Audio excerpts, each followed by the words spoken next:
Living in the city for 25 years, I didn't think much about seasons, except in the summer when it got really hot. Things move so fast, you didn't really have to figure the season out. And especially in Manhattan, unless you were in Central Park or in Brooklyn's Prospect Park, you wouldn't see that much green come and go. Upstate, though, seasons are everything.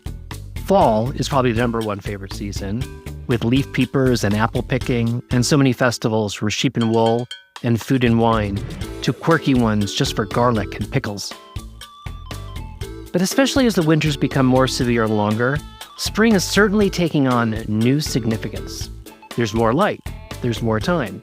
There's an optimism that is just palpable.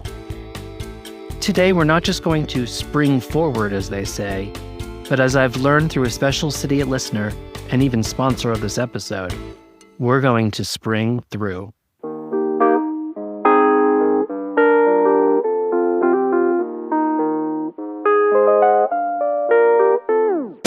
Down in the valley, moved up from the city. It's a new way of living and I'm trying to get used to it. 1 park coolers, half an ounce of an idiot. Ordered a Manhattan and they call me a Cidiot.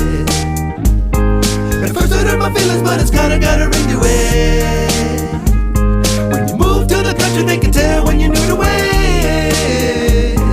I'm looking at a place, but I'm trying to keep fitting in. It takes too long to be a local, so for now I'm a Cidiot. I'm Matt Zucker, and this is Cidiot, learning to live and love life in the Hudson Valley. What a brutal winter. Well, it's over. At least I hope so.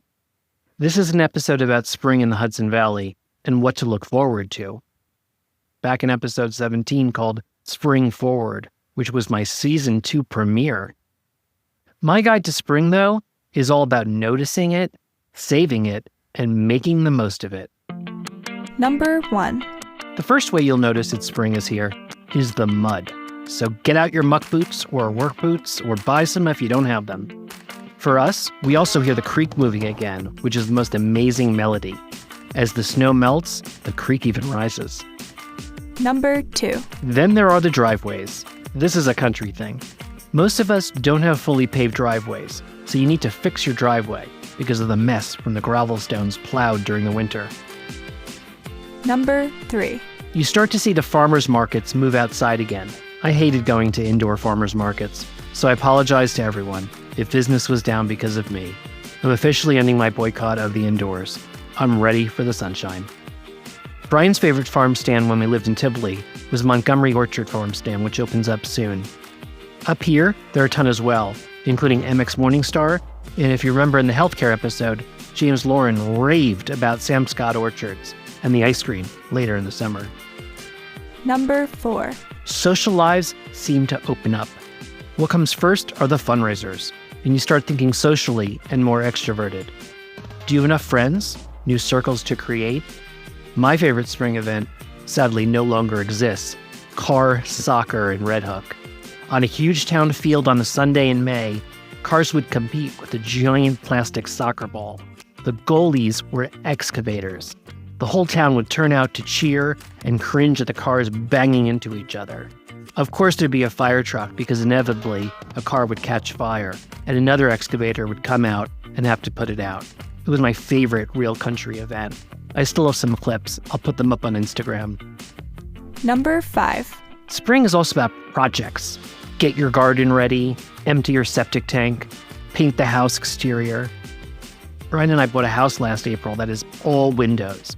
It was so bright all summer, we were waking up at 5 a.m. So now we're on a crash deadline to desperately get shades installed. Number 6. If you're a newcomer, you need to join a CSA, Community Supported Agriculture. I've mentioned this in many episodes. A CSA is a great way to get to know the farmers, help them as businesses with cash up front, and be more connected to what's in season. In most cases, you pay up front and then stop by weekly for your allotment.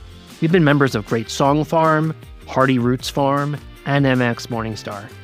We also some seasons have skipped, but just stop by every week anyway. You should try it for a season at least. I know people worry about waste and will I really use the lettuce? Yes, you'll find a way to use the lettuce. Number 7. Maybe it's that slow food episode I released this season, but I'm thinking more and more about what foods are in season this spring. It seems to be asparagus, ramps, fiddlehead ferns, rhubarb, spinach, lettuce, radishes, green garlic, scallions, chives, nettles, whatever they are, I think they're a mushroom. Editor's note, a nettle is a herbaceous plant with jagged leaves and stinging hairs. So, not a mushroom. And Swiss chard. But you'll know this if you join a CSA. Strawberries I'm most excited about since I can eat them for the first time in decades, but that's not later till June, I think. Maple syrup, I heard, is also peak in spring. We'll find out. But now that it's spring, I'd be remiss if I didn't also talk about the psychological benefits of spring and a new season. Spring, after all, isn't just about fixing driveways and planting seeds. Sometimes it's about the harder work of replanting yourself. I was thinking about this talking to Jacqui Rose. Jacqui and her husband Lou were both longtime listeners to Cidiot, and both would separately write in with comments and ideas separately. Lou had first written in to let me know he had subscribed to Cidiot and binged on 54 episodes in 1 week as he drove to and from Washington, D.C. from Red Hook. I learned that he and his wife, who I didn't until later realize was Jacqui, lived near us and bought their home around the same time that Brian and I did. Lou was on the town planning board, and we were both on the same side fighting some stupid short-term rental restrictions, and he would send me updates. Lou suddenly died in the winter of 2024. On the phone recently, Jacqui talked to me about how, for her, winter, like grief, is something you don't survive but move through. As you probably remember, I was experiencing my own grief at the same time, losing my mother that January. The idea of moving through really resonated with me. I had heard about moving your grief around, but this, moving through, it feels right. Jacqui said that in a strange way, spring helped her move through Lou's death. The first question she was asked after he died was, "Are you going to stay?" It was something to think about. She had colleagues, but not as many friends. But she didn't want to go back to the city, and with 2 big dogs, staying here made sense. Once she made up her mind, she was clear about building her community. I've talked about the importance of being a joiner to build a world when you move upstate, but Jacqui's also skilled at adapting. Her community grew. Jacqui joined Slow Food Hudson Valley, which for her was a unique experience of becoming friends with farmers. She found them smart, charming, environmentalists without the abrasiveness, and with a kindness to the earth. I agree with all of that. Jacqui's how I found out about Slow Food, and how that great episode 128 with Pierre came to be. She also formed a book club, and the one rule was to choose a book that begged for discussion. A book group is great as a means of even non-joiners creating a community. Her advice?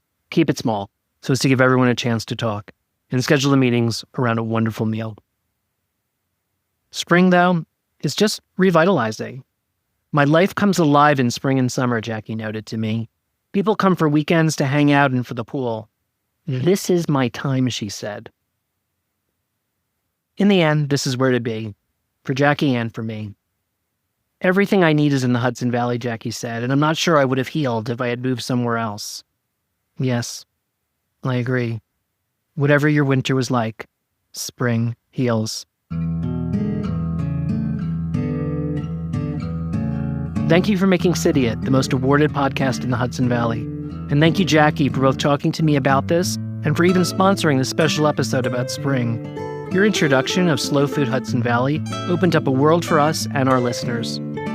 Wild Hudson Valley, the fundraiser for Slow Food Hudson Valley, is on Sunday, April 26th. It's the group that helped Jacqui find her footing and introduced Brian and me to a whole new world of flavor. Tickets are available now, and I'll put the link in the show notes. I'm Matt Zucker. Make the most of spring. It's your time too. Come visit. Down in the valley, moved up from the city. It's a new way of living, and I'm trying to get used to it. 1 pot noodles, half an ounce of an idiot. Ordered a Manhattan, and they call me a Cidiot. At first I hurt my feelings, but it's kinda got her into it. When you move to the country, they can tell when you're new to it. I'm looking at a place, but I'm trying to keep fitting in. It takes too long to be a local, so for now I'm a Cidiot.